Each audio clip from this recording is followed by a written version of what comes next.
Ini enggak. Ini kan masih lama. Berapa orang?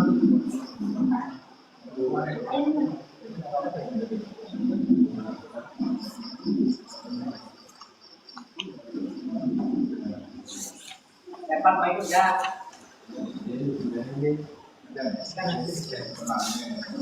Ya jauh. Nanti ini pindah sini kan?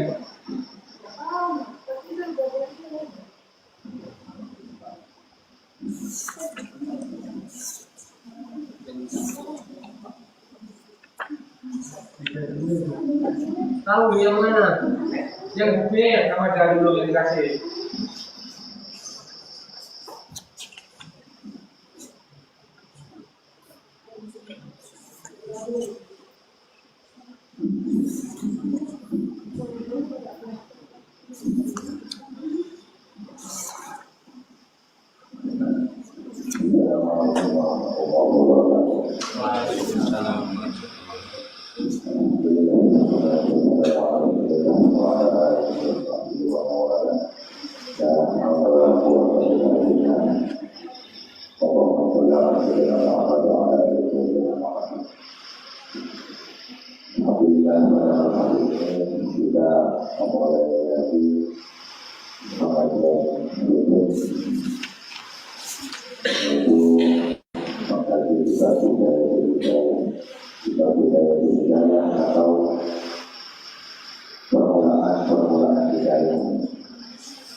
Bismillahirrahmanirrahim. Qala bismillah wa ta'ala nafa'ana bihi wa Bismillahirrahmanirrahim. Selanjutnya kan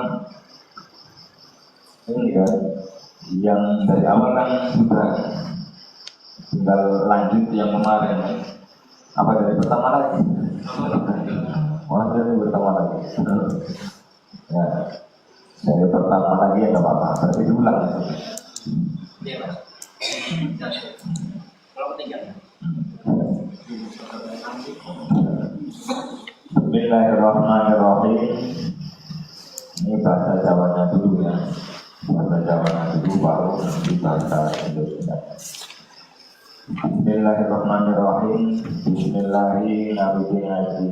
Kelawan sebut asmanya Allah, kepada Allah, Ar-Rahman yang melakasi dan dunia dan akhirat.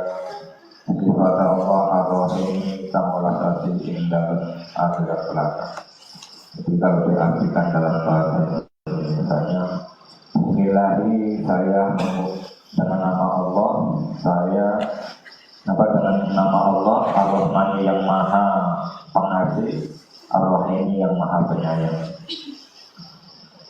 Wala dawu sopa asyadu syekh al-imam dari imam al-alim ikan alim al-alam matukang banget al-alim Mujadul Islam Mokang dari Mujadul Islam Ngobarkatul anami lan mokang berkait Silobrong lan mokang dari berkait Silobrong makhluk Rupanya Abu Hamid, Syekh Abu Hamid Muhammad bin Muhammad al-Wadai At-Tusi. Kala Syekh berkata seorang Syekh Al-Imam Al-Alim Al-Alamah, seorang imam yang masyhur, yang terkenal, yang teramat, yang sangat alim sekali, Hujjatul Islam, yang merupakan pembela Islam, Wabarakatul Anam, dan juga menjadi berkah bagi setiap manusia. Siapa beliau? Siapakah orang yang alim alamah ini? Beliau adalah bernama Syekh Abu Hamid Muhammad bin Muhammad Al-Ghazali, yang biasa terkenal dengan nama Imam Ghazali At-Tusi, yang berbangsa Tusi.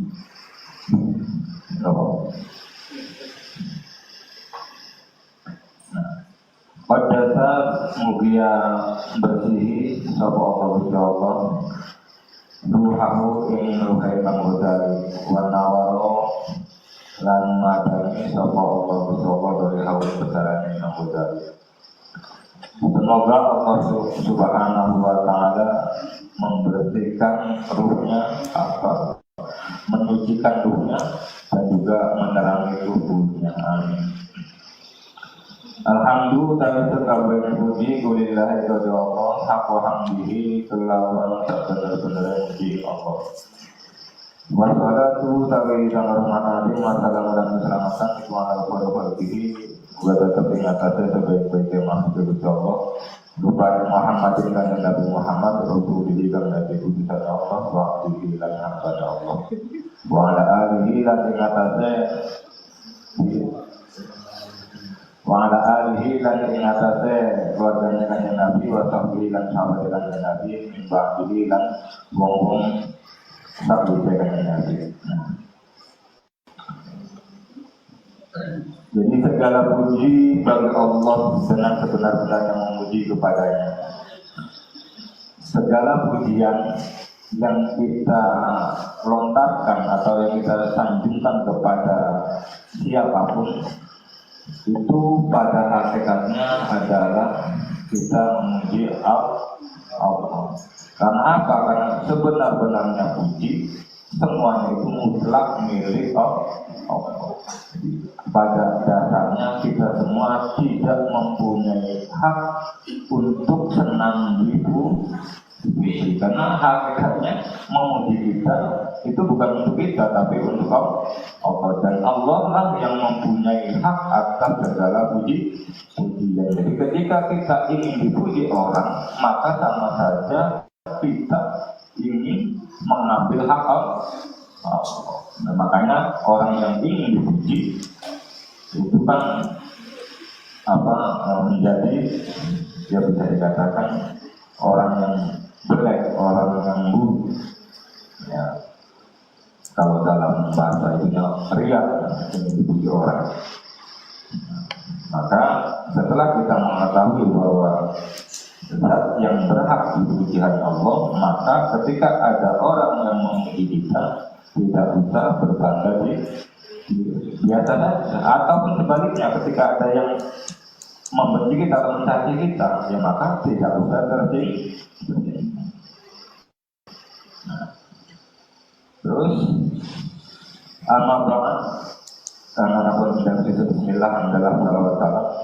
Malam maka bersilahi halakami suhaya reka-reka kongkang berangkat al-mukbiru kama depan aksi bahasa ini kata sama tukai al-mukbiru kama berterapnya di saat ini tahu dari hari ditong bebenar atau bagi yang madep wafat kota asusi lan banget saya berangkat ilahi madu ilmu. Dikatakan oleh Imam Ghazali bahwa ketahuilah, adapun saya sudah mengucap Bismillah antara salam, maka ketahuilah wahai orang-orang yang benar-benar ingin mencari ilmu. Kata Imam Ghazali, ketahuilah bahwa hai orang-orang yang benar-benar ingin mencari ilmu, yang keluar dari dalam dirinya, yang benar-benar bersemangat sungguh-sungguh dalam mencari ilmu.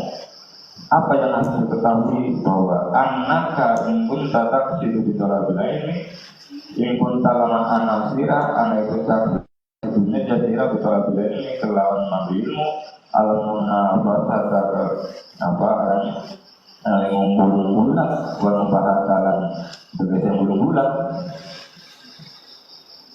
Jadi ketahuilah bahwa kalau engkau dalam mencari ilmu itu tujuannya untuk kesombongan, walaupun cuma alal akroni, dan juga hanya untuk supaya lebih mengungguli daripada kawan-kawan. Nah, kawan-kawan itu dia bisa jadi selevel slating, bisa jadi juga ya seumuran gitu. Atau yang misalnya guru sama guru, misalnya apa lagi ya pegawai sama pegawai yang statusnya sama gitu. Kepala desa sama kepala desa sama itu maksudnya. Jadi selevel satu level. Terus kita malah terwujud nanti lama pada jadi hanya untuk mengharapkan pujian dari manusia. Terus selanjutnya wajah mahutami dan wajah mahutami dunia dan mengumpulkan. Jadi tujuan ilmu hanya untuk mengumpulkan harta dunia. Wa'antasan, maka kata Imam Ghazali, engkau wa'antasan lihat dinika, maka engkau adalah orang yang merusak agamamu. Ketika kita dalam mencari ilmu itu tujuannya seperti itu, tujuannya hanya untuk halal dunia, maka itu adalah termasuk orang yang menghancurkan agama. Wa islami nafsika, dan juga merusak diri kita sendiri.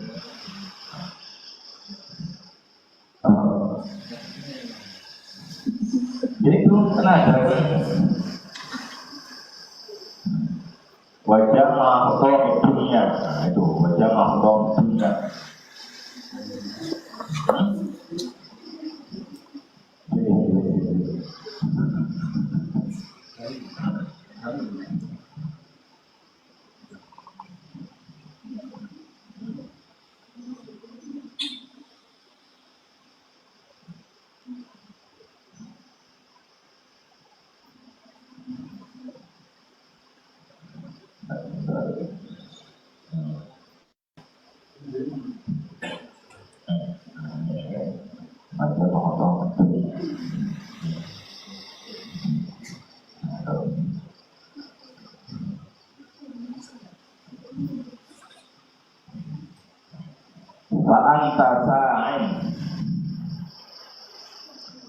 Anta maka utawi sirai busa wongkar kebantah sirai sendiri dan dalam rusak agamanya sirai. Wajlaki nafsika lalu merusak ing awak dewa kita. Wabani akhiratika lalu mengangkat akhirat sirai di dunia kelawan dunianya sirai. Jadi ketika orang dalam mencari ilmu tujuannya hanya untuk tujuan dunia saja, maka orang tersebut sama saja dengan menghancurkan agamanya dan juga merusak dirinya sendiri, serta menukar akhiratnya untuk dunianya.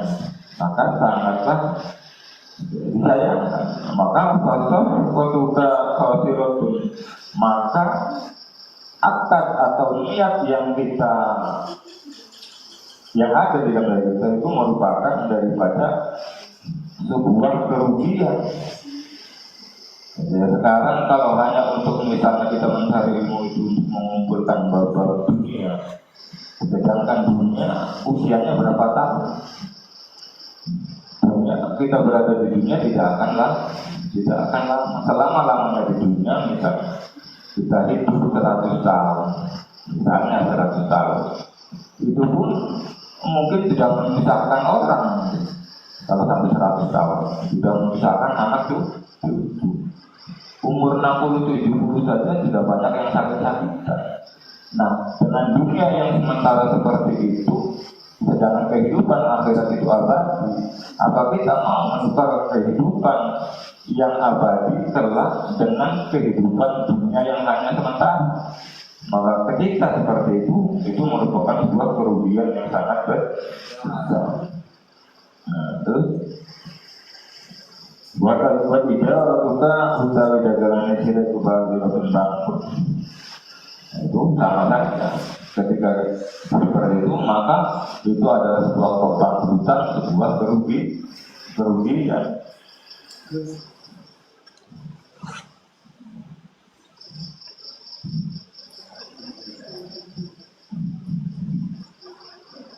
Wa mu'allimuka utawi gurune sira itu mau menggongkan apa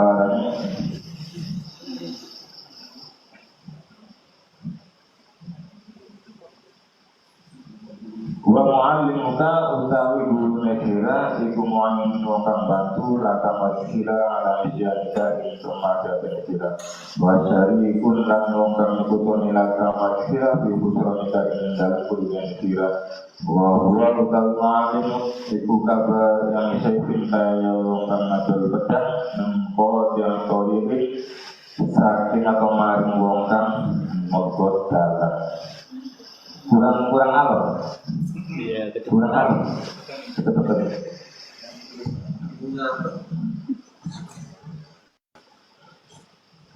Jadi ketika ada orang mencari ilmu dengan niat-niat seperti itu, maka guru yang mengajarkannya pun itu sama saja dengan membantu orang yang mempunyai niat niat jelek. Nah, ketika guru misalnya mengetahui bahwa muridnya itu ketika dalam mencari ilmu niatnya tidak untuk kebenaran, tapi kok terus diajarkan, maka sama saja seorang guru tersebut bersepakat, bersekongkol dengan muridnya dalam kejahatan, dan itu merupakan sebuah kerugian. Kenapa?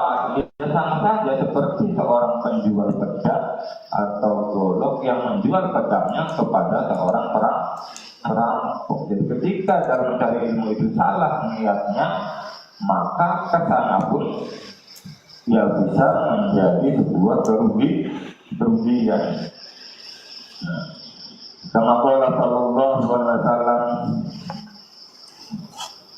seperti yang dikatakan oleh Rasul sallallahu alaihi wasallam, man utawi sabane wong iku ana bantu sapa man ala maksiatin ing atase maksiat, walau bisa di kalimatin kan walau senajan kelawan setengah kalimat, karena mangka ana sapa man ane iku syarikan kudu sapa man lahu ing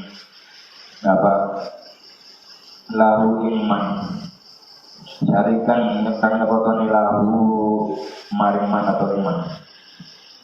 Jadi ketika ada orang yang membantu pada kemaksiatan, sekalipun hanya sekedar ya sedikit omongan, maka sama saja orang tersebut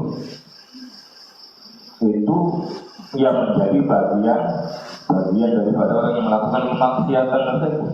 Satu contoh misalnya, kita tidak doyan minuman keras, kita tidak suka sabu-sabu, kecuali sabu-sabu saya.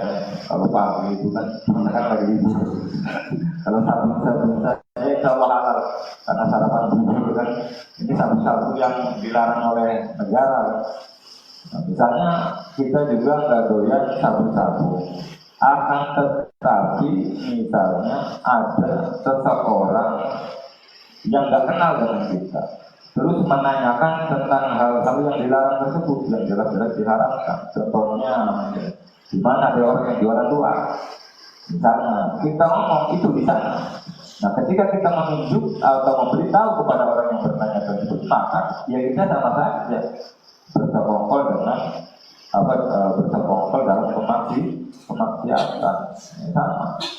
Itu merupakan kerugian yang kita nggak minum ya kan karena kita nggak doyan kan, tapi dosanya kebagian.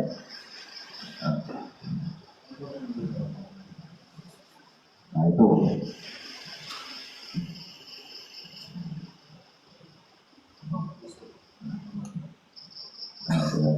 Nah itu ketika dalam niat mencari ilmu itu posisinya itu hanya untuk mengejar seputar dunia, dari mulai ya kesombongan, terus ingin menjadi orang yang lebih diunggulkan, terus juga ingin mengharapkan pujian dari manusia, dan juga mengumpulkan dunia. Nah, kalau orang yang punya ilmu kan enak. Enaknya apa? Diundang ke sana, pulang. Nah, pulang ada keresaknya kan gitu, pulang ada keresaknya. Tapi ketika keresak itu jadi tujuan, ya dapatnya keresaknya aja. Tapi ya rugi. Terus wa ikana telang naman ana pun ya tukang ya tesira wakos juga sejane sira bainaka ini dalam antara sira wa bain Allah bilang dalam antara Allah Ta'ala mengkola bila ini saking mangkemu iku al-hidayah duna mujarrad riwayat orang namun sekedar menceritakan riwayat. Absyir maka bunga sira fa innal malaikata masih ketepatan. Absyir maka bunga sira fa innal malaikata karena setuhnya malaikat ibu tersutu mendengarkan sebuah malam laka maring sira Adinah saha in seluruhnya malam Ida masai kata kelantar kalanya lumaku Tatar yang laku seperti itu. Ya terus tadi kan orang yang niatnya dunia. Nah sekarang bagaimana kalau memang niatnya itu memang untuk Allah saja, artinya niatnya lillahi ta'ala.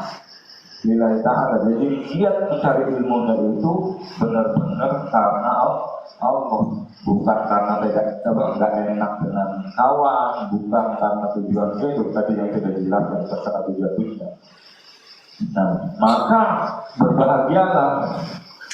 Kenapa? Karena sesungguhnya malaikat itu ketika kita mencari ilmu dengan niat karena Allah Ta'ala, maka para malaikat itu membentangkan sayapnya. Nah, ketika kita berjalan dalam niat mencari ilmu, di saat itu juga malaikat membentangkan sayapnya. Sayangnya orang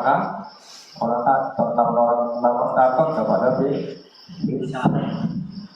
nah, jadi itulah kemudian orang yang mencari ilmu dengan niat lillahi ta'ala. Wa kita nulbahri utawi biro-biro iwak laut ibu tasdal biru diunakan panapura opo kita nulbahri kamar sira tidak sahaja tatkalanya melaku sira. Nah pada saat kita berjalan satu langkah untuk mencari ilmu, di saat itu pula semua hewan-hewan yang ada di laut itu memintakan ampun kepada Allah Subhanahu wa Ta'ala untuk kita semua itu yang anak laut apa baik lapang di waktu kepanjang waktu teri itu semua hewan hewan yang ada di laut itu memintakan ampun kepada Allah untuk kita, kecuali kapal selam atau kapal selam. Walau yang bagi lah tetapi sejauhnya laka kado sira opo antah lama tahu sira obla pun bisa dalam tak dulu sahabat suci anal hidayah bahwa betul hidayah allati dia akan tahu hidayah itu sama orang lain itu dua ilmu. Akan tetapi sebelum membahas lebih lanjut tentang kitab hidayah ini kata Imam Ghazali perlu diketahui bahwasanya yang namanya hidayah itu merupakan buah daripada ilmu. Jadi kalau kita ingin mendapatkan hidayah, ya maka harus ada ilmu, harus punya ilmu. Nah, ilmu itu kan buah apa, hidayah itu kan buah daripada ilmu. Ibarat pohon mangga, buah mangga, mungkin nggak ada mangganya kalau nggak ada pohon, tidak akan mungkin. Nah, jadi hidayah adalah merupakan buah daripada ilmu. Kalau ingin mendapatkan hidayah, maka kita harus belajar. Nah, terus juga kenapa kok ilmu ini bisa menjadi jalan hidayah? Ya karena ilmu itu kan cahaya. Al-ilmu nurun, ilmu itu adalah cahaya. Nah, ketika kita sedang berada di tempat yang gelap, di suatu tempat yang gelap, yang kita tidak tahu arah kemana tujuan arahnya, selatan, barat, timurnya, utaranya kita nggak tahu, maka kita memerlukan yang namanya penerang. Nah, baru lihat kompas. Jadi intinya ilmu itu bisa melahirkan hidayah. Nah, ketika seseorang tadi dalam keadaan gelap gulita, terus dia memegang pelita, memegang cahaya, maka jalan yang dia lewati akan dia akan menemukan jalan. Nah, terus laha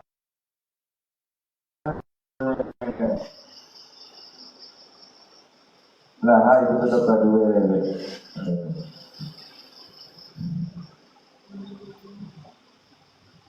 Laha itu tetap kedua hidayah tentang kawitan wa nihayatuna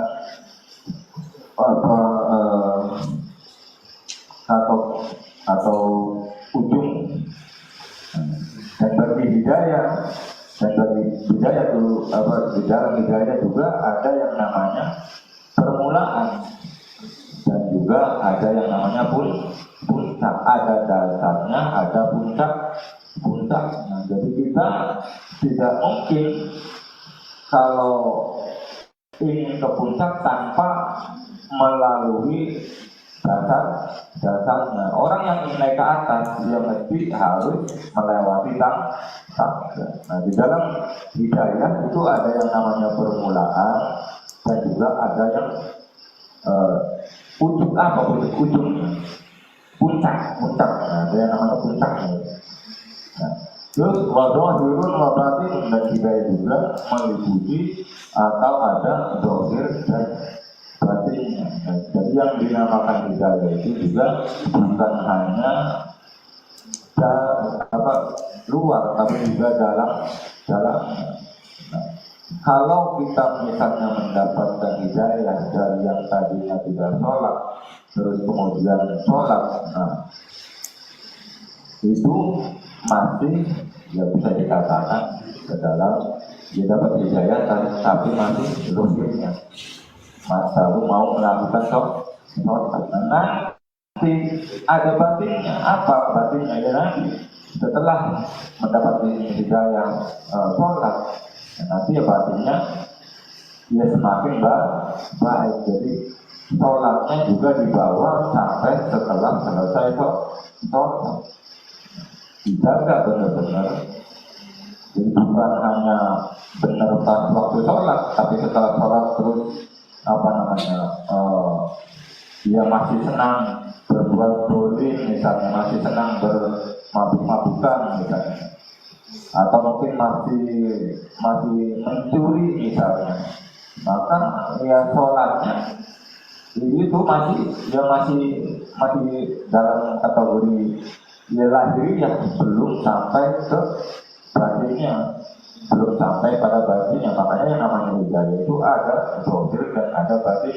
Batinnya, zahirnya melakukan sholat, batinnya juga sama, dan itu kita terus dilakukan sekalipun setelah sholat. Bukan berarti setelah sholat itu sholat di dalam satu sholat, bukan, tapi kebaikan-kebaikan yang ada di dalam sholat. Ya sholat kan, inna sholat tentang hal nilfasa iwal munkar. Kenapa kok sekarang pertanyaannya atau persoalannya ada orang yang sholatnya rajin tapi masih mau mencuri, ada orang yang sholatnya rajin tapi masih mau berbuat masih ya, padahal di dalam Al-Quran sendiri dikatakan bahwa inna sholat tentang hal nilfasa iwal munkar. Tapi kok nggak bisa mencegah ya perbuatan-perbuatan seperti itu? Ya karena masih dalam wilayah ria. Tapi kalau sudah mencapai ke dalam batin ya benar-benar sholatnya itu bisa mencegah dari perbuatan keji dan munkar. Walau usulan lagi hayatiha, walau usulan tapi kita tidak akan lan orang bakal ke Mekah itu mau dibilang hayatiha pada berita ke hidayah bila bangsa berikan hidayatiha amin dalam sa'ubi mengukuhakan permulaan hidayah. Dan kita tidak akan pernah bisa mencapai puncak pada suatu hidayah kepunya batinnya kan gitu. Tidak akan bisa mencapai puncak sebuah hidayah sebelum kita mau melalui proses. Ibarat ada lantai 19 atau lantai 20. Ya kita tidak akan pernah bisa ke lantai 20 sebelum kita masuk ke lantai 1. Nah setelah kita masuk ke lantai 1, ya mau pakai lift, mau pakai tangga, tapi kan tetap tahapannya di situ. Baru kita bisa melewati 1, 2, 3, 4, 5 dan akan sampai kepada tahap yang ke-20. Nah, itu ada prosesnya.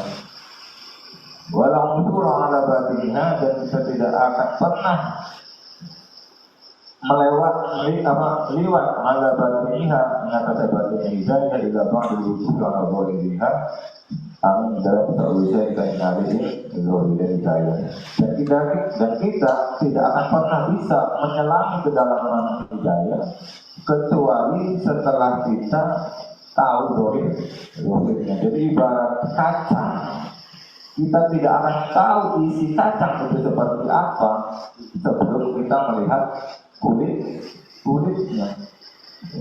Ya itu. Setelah kita tahu kulitnya, baru kita buka, dan setelah kita buka baru kacang itu ternyata seperti itu. Ya sama, apapun seperti itu. Nah itu ibaratnya ya seperti itu. Nah terus wahalan jadinya anak tahu itu untuk biru nongkang mau bicara ada yang ada sekira di bidaya setelah bidaya. Kita Imam Ghazali mengatakan bahwa ketahuilah bahwasanya saya itu orang yang akan memberikan petunjuk tentang permulaan hidayah. Imam Ghazali mengatakan beliau ingin menunjukkan kepada kita permulaan hidayah. Supaya apa? Disudah riba biha nafsa kali sudah riba dalam monanya batina biha kelawan hidayah nafsa kali awak saya agar supaya kita mau untuk mencobanya, ya mau menjalankannya. Watam tahun Nabi Hakul Bakar. Dan juga kita hatinya mau menerimanya. Itu kita memang berintroduksi kalau bakailah itu pun jika memang benar-benar hati kita itu ingin mendapatkan hidayah. Terus wanafsakan bisa mutawiyatan walhamobilatan. Jadi jika kita benar-benar ingin menerimanya, kita benar-benar hati kita itu terbuka untuk meraih tahapan-tahapan hidayah, maka Imam Ghazali inilah yang akan memberikan wasilahnya, yang akan memberikan kita petunjuk-petunjuk tentang hidayah, permulaan hidayah.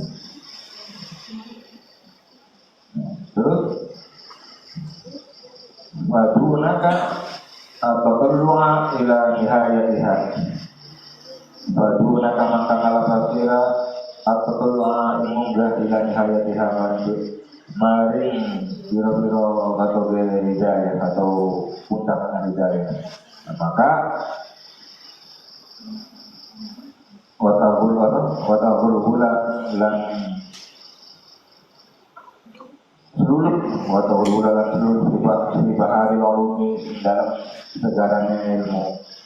Nah, ketika kita itu memang hati dan jiwa hati dan diri kita itu memang benar-benar ingin mendapatkan hidayah, ya maka selamat dan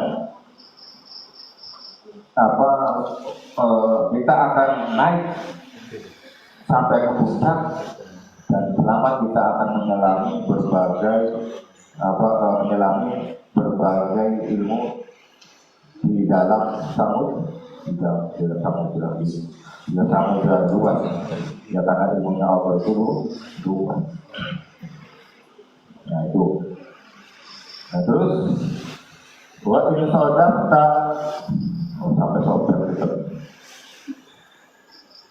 Buat ini saudara dalam nemu sirah kalbaka hatinya sirah indah wajah tiga dalam kalimat madrasah iya hidayah lawan apa musawifan hale kendok atau menyendi wabila amali lan lawan amale bermukadoha lan padapane hidayah mematilan hale kendok maklam maka warosira annan nafsaka sebuah nafsu sira alma ila takam sondong ila talabil ilmi majma'ilmu ya iya nafas Quran nafas al-amal tukang akan beritai disuri kelawan alat.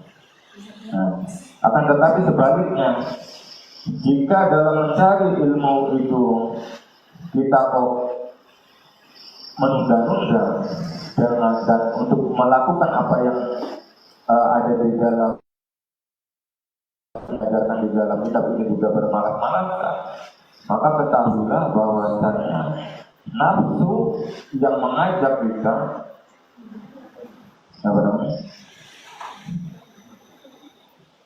itu merupakan nafsu yang mengajak kepada keburukan. Loh kok bisa? Jadi misalnya begini, kita misalnya aslinya malas ngaji itu. Aslinya tidak begitu, ya pokoknya malas lah ngaji itu. Tapi karena terdorong rasa tidak enak, rasa nanti apa kata kawan saya, nanti apa kata bukan karena Allah.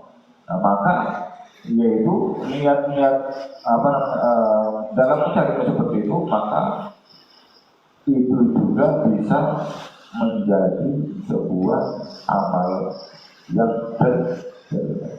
niatnya itu harus karena Allah Ta'ala.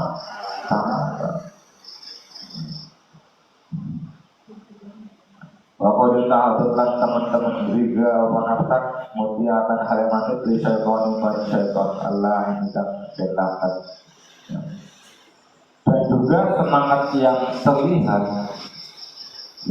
dalam mencari ilmu itu, yaitu merupakan semangat yang didorong karena mengikuti setan yang terlaknat. Ya, setan itu dalam menggoda manusia itu tidak hanya dengan cara yang benar-benar maksiat. Kalau setan menggoda manusia dengan cara-cara yang maksiat, itu yang masih gampang terlihat. Nah,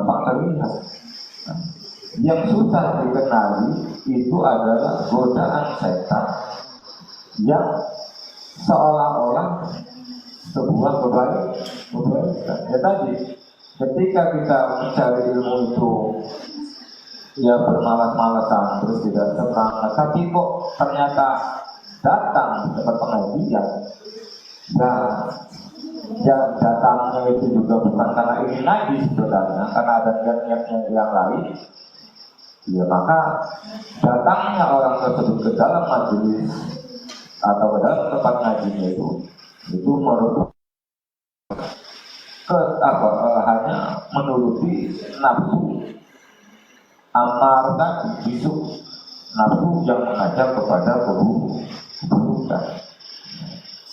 Jadi nanti kita meraba diri kita masuk.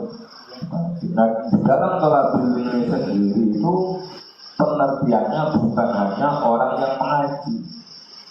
Yang dimaksud tolabul ilmi itu adalah termasuk orang yang mengajar dan yang diajar. Jadi mu'alim dan muta'alim itu sama-sama dalam konteks mencari tolabul ilmi.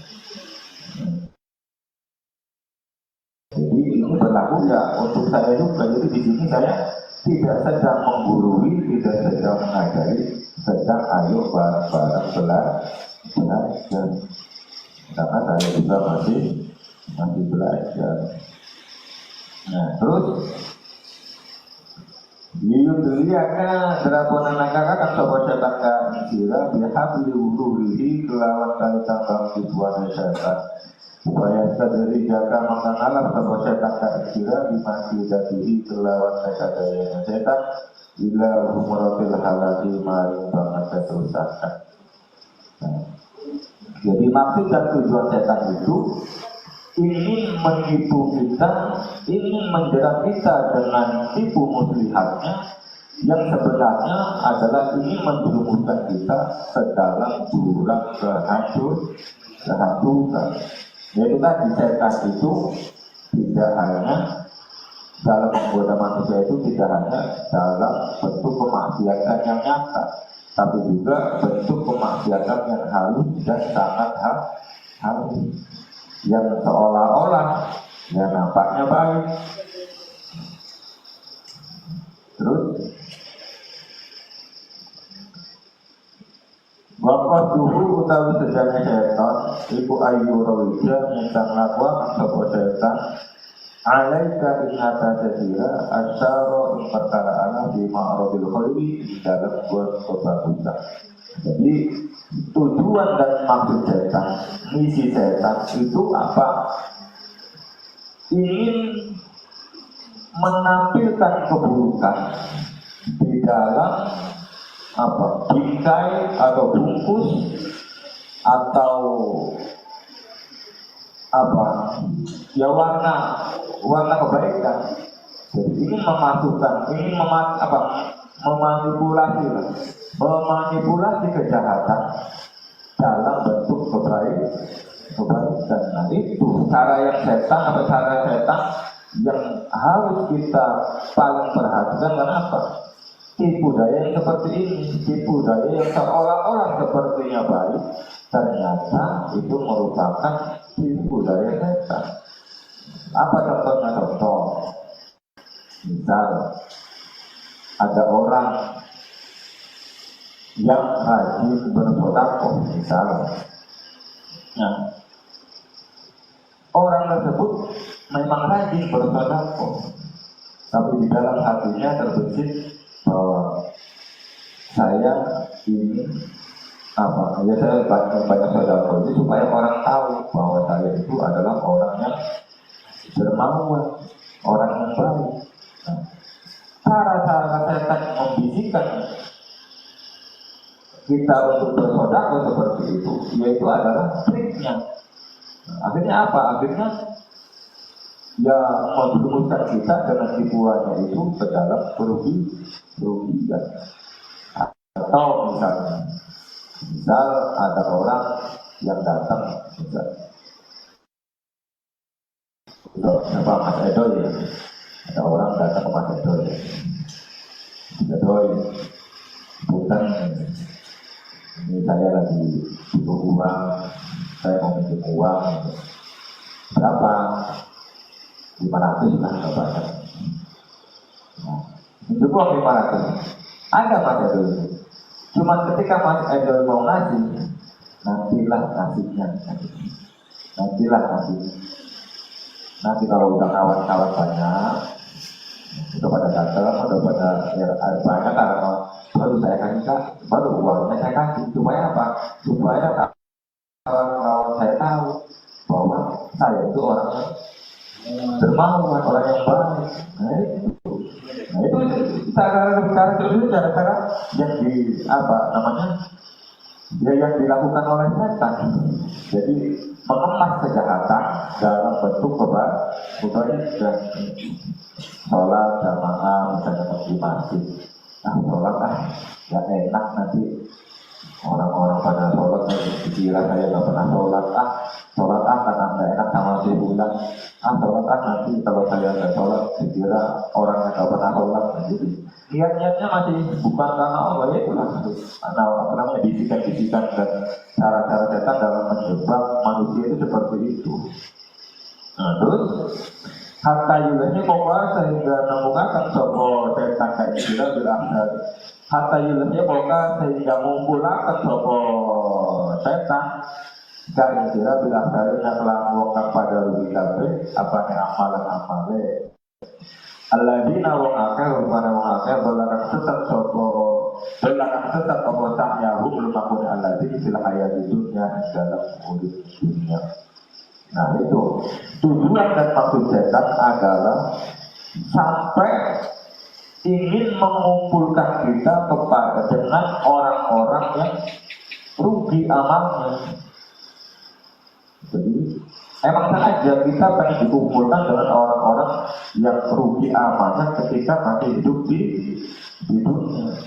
Siapa orang-orang yang rugi itu?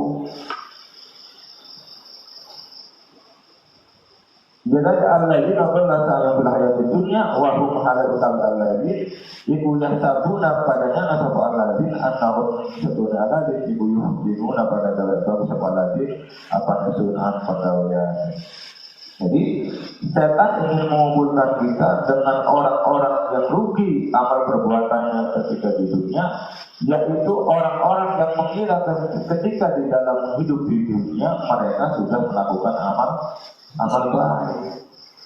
Padahal itu kan mereka adalah orang yang rugi. Nanti di akhirat ketika ditanya mana pahala sedekah saya, pahala sedekah kamu kan ingin dipuji orang, kan sudah dipuji di dunia. Maka jangan menuntut pahala ya mana pahala sholat saya? Nah pahala sholat saya kan, pahala sholat kamu kan karena kamu supaya ini dikatakan rajin ke masjid, supaya dikatakan kamu rajin ibadah, kan sudah dibalas di dunia. Maka jangan meminta balasan pahala sholat di akhirat. Jadi Al-Quran kan ada Ara'aital ladzi yukadzibu bid-din fadzalika alladzi yad'u yatim wa la yahuddu 'ala ta'amil miskin. Tahukah kamu orang-orang pendusta agama itu? Mereka adalah orang-orang yang menatap anak yatim, mengadil anak yatim dan tidak peduli dengan fakir miskin. Itu pendusta agama. Sekalipun orangnya sholatnya itu rajin, ibadahnya rajin, ketika tidak peduli dengan anak yatim, dengan fakir miskin, maka itu adalah seorang pembohong, pendusta agama.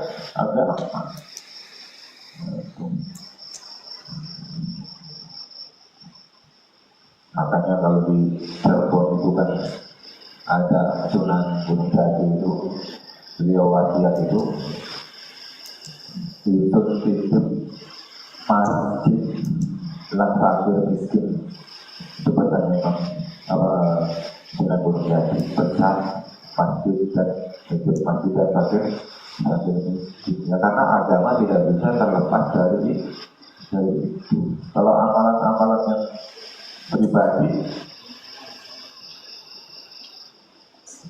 yang tujuannya untuk dunia ya maka jangan berharap pahala ya, jangan berharap balasan ya wa inda dzalika lan dalam mengurang berbisai ya dulu mata mereka ingat tertira sapa syaitan fadlal ilmi keutamaan ilmu wa darajatal ulama'i lan derajat biro-biro wong alim wa malan perkara waroda kang tumibabi dalam ilmu minal akhbari atas biro hadis Nabi wal asalilan biro hadis sahabat. Nah, bukan hanya sekedar itu, setan juga membisikkan kepada apa? Ya kepada kita, membisikkan apa? Yang tentang keutamaannya ilmu. Orang yang mencari ilmu, orang yang punya ilmu itu enak. Oh, dihormati banyak orang. Orang yang mencari ilmu itu luar biasa lah, bisa menjadi orang hebat, bisa menjadi orang terpandang, bisa menjadi orang terkenal, bisa dikenal oleh masyarakat. Saya juga sama, itulah derajatnya orang-orang yang punya ilmu. Masa kamu gak mau belajar? Jadi tujuannya dialihkan dari nilai ta'ala kepada yang buruk, kepada yang salah. Itu saudara-saudara kalau ulama dan juga membimbingkan atau yang memperlihatkan derajat-derajatnya ulama. Tuh lihat, kalau sudah punya ilmu, jadi ulama, jadi kiai, banyak orang yang hormat, kemana-kemana diundang Pak Kiai, kemana-kemana, ya itu lah. Itu setan bimbingkan seperti itu. Juga dari apa namanya? Dari ya hadis-hadisnya kanjeng Nabi, dari hadis-hadisnya sahabat. Nah, ini dikit lagi ya. Dikit lagi ya. Takut soalnya. Lalu dinyatakan mengalihkan sebuah saya terkait istilah Nabi Sallallahu Alaihi Wasallam saking pada wilayah Rasul Sallallahu Alaihi Wasallam. Apa dawuh manusia siapa dawuh itu bisa datang ke sebuah apa yang mana dimulai walau yazad lan tetapi orang tambah apa hujan hidayah lam yazad maka orang bakal lam yazad maka orang tambah sebuah Allah satu Allah illa buatan angin semakin nafsu. Nah terus setan itu sengaja melupakan orang-orang yang mencari itu tadi, yang ya kalau begini tadi, sengaja melalaikan dia dari apa? Dari hadisnya kanjeng Nabi yang ini. Apa hadisnya? Kata kanjeng Nabi, barang siapa yang bertambah ilmunya, akan tetapi tidak bertambah hidayahnya, maka tidak akan bertambah untuknya kecuali semakin jauh dengan Allah. Jadi semakin banyak ilmunya, tidak mendapat hidayah, tidak diberikan hidayah oleh Allah. Bukannya semakin dekat dengan Allah, justru sebaliknya semakin jauh, dia semakin tersasar.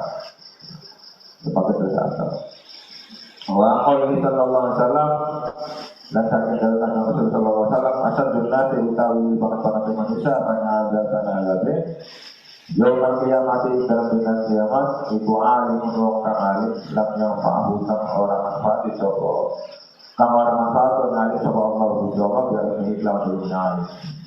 Nah terus setan juga sengaja dengan cara-caranya itu sengaja melalaikan kita atau membuat kita lupa dari hadisnya kanjeng Nabi yang mengatakan beliau kanjeng Nabi itu bahwa manusia atau orang yang sangat besar, yang sangat berat azabnya, yang sangat berat siksanya di hari kiamat itu adalah orang yang alim. Orang yang alim akan tetapi Allah tidak memberikan manfaat pada ilmu sih banyak, tapi kemanfaatnya tidak Allah kan kasih. Apa namanya tidak mau ya Allah tidak mau memberikan manfaat, tidak akan memberikan manfaat dengan ilmu, dan tidak akan diberikan manfaat dengan ilmu, dan itu adalah akhirnya apa? Akhirnya tidak mengamalkan ilmunya, tidak memanfaatkan ilmunya. Nah itu orang-orang yang alim yang tidak mengamalkan ilmunya.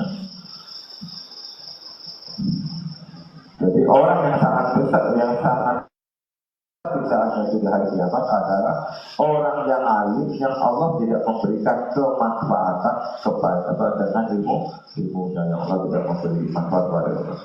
Maka Rasulullah SAW itu yaqulu Allahumma.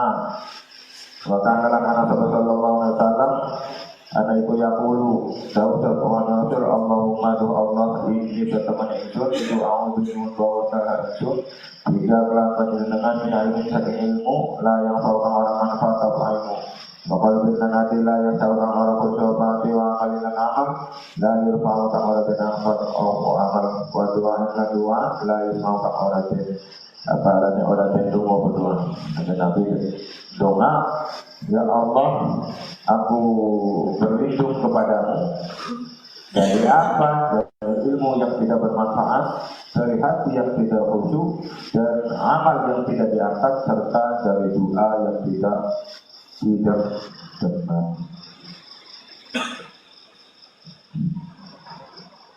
Wa qalilahi wa qawli sallallahu alaihi wasallam dan setan wa qawli sallallahu alaihi wasallam dan hati dalam Rasul sallallahu alaihi wasallam maror tuli wa tabayyun atau sedia dalam bukti dan laku akan insun lain atau tidak di dalam bukti dan laku dalam bukti dan laku akan sokobi insun di akwatin ketemu melawan biro-biro kaum tukar tukang dan gunting maupun jiwa hukum lambena kaum di makau dan kelam biro-biro gunting minarin sakit neraka Fakul tu maka ngucap sopo insun man itu sopo antum utawi sira kabeh kalau ngucap sopo mau gunaan atau kita ada guna muru berita sopo kita bila kau kelawan kebagusan wala nanti hilang tetapi orang nakani kita buri khair wanan halan negara sopo insun sopo kita anisari sakit perkara yang ala sakit perkara yang ala nanti hilang nakani kita insya Nah, terus setan juga sengaja membuat kita lupa dari hadisnya Nabi yang mana Nabi berkata beliau pada waktu sedang Isra Mi'raj di sana beliau bertemu dengan suatu kaum yang mana kaum tersebut sedang mengguntingi lidahnya. Ketika kanjeng Nabi bertemu dengan orang seperti itu, dengan orang-orang seperti itu, kanjeng Nabi bertanya, heran, masa ada orang mengguntingi lidahnya sendiri, apa penyebabnya kok bisa jadi seperti itu? Kanjeng Nabi bertanya, siapa kalian itu? Itu dijawab oleh mereka bahwa kita adalah orang yang ketika hidup di dunia itu memerintahkan orang kepada kebaikan, akan tetapi kita sendiri melakukan tidak melakukannya. Dan kita mencegah orang dari melakukan perbuatan yang jahat, akan tetapi kita sendiri melakukan. Nah itu nanti di akhirat orang yang memerintah kebaikan akan tetapi dia sendiri tidak melakukannya. Terus juga orang yang mencegah kejahatan akan tetapi dia sendiri melakukannya, maka di akhirat nanti lidahnya akan digunting dengan gunting dari api neraka yang terbuat dari api neraka. Kalau di Al-Quran kan ada kabul maktan dallahi mana kabulu malah malu sangat murka, sangat besar kemurkaan Allah kepada orang-orang yang hanya pandai berbicara, bisa berbicara, akan tetapi dia sendiri tidak melakukan. Menyuruh orang untuk bersedekah, dia sendiri tidak bersedekah. Nah, menyuruh orang untuk apa? Ya gotong royong, dia sendiri tidak ikut gotong royong. Jadi kalau kita ingin ya menjadi orang yang yang selamat, maka jangan lupa bahwa kita ini adalah dalam proses belajar sama seperti ini. Makanya saya tidak mau dikatakan saya sedang jadi sampai-sampai saya tidak mau. Kenapa? Ketika apa yang saya sampaikan itu belum saya lakukan, belum saya laksanakan, maka ya sama saja dengan Saya hanya pintar ngomong. Makanya saya selalu menekankan bahwa di sini saya tidak sedang mengajari, tapi sedang bareng-bareng belajar. Nah, kalau bareng-bareng belajar, ada tuh ketika saya salah dalam menyampaikan, ya namanya orang belajar, ya salah ya wajar. Tapi kalau saya ya menjadikan dia untuk sebagai guru, terus sengaja ingin mengajari sampai ya ketika saya salah atau ketika apa yang saya sampaikan itu belum saya lakukan, ya resikonya berat. Tapi ketika bareng-bareng belajar, ya insya Allah kalaupun salah dimaafkan.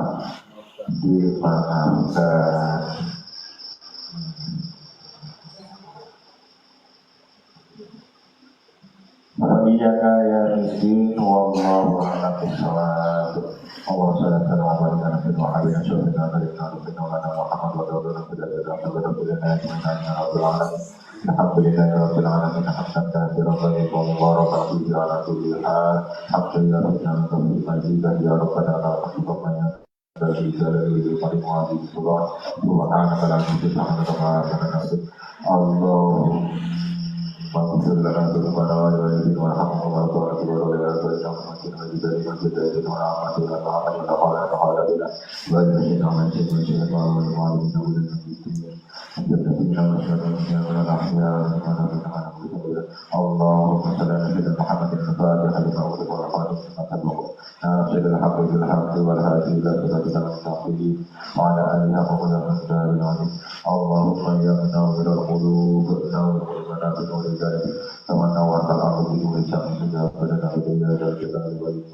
Rabbana atina nuran wa qina adzaban Rabbana atina fid dunya hasanah wa fil akhirati hasanah wa qina adzabannar sallallahu alaihi Muhammad wa ala alihi wa sallam subhana rabbika rabbil izzati amma yasifun wa salamun alhamdulillahi rabbil alamin. Assalamualaikum warahmatullahi wabarakatuh.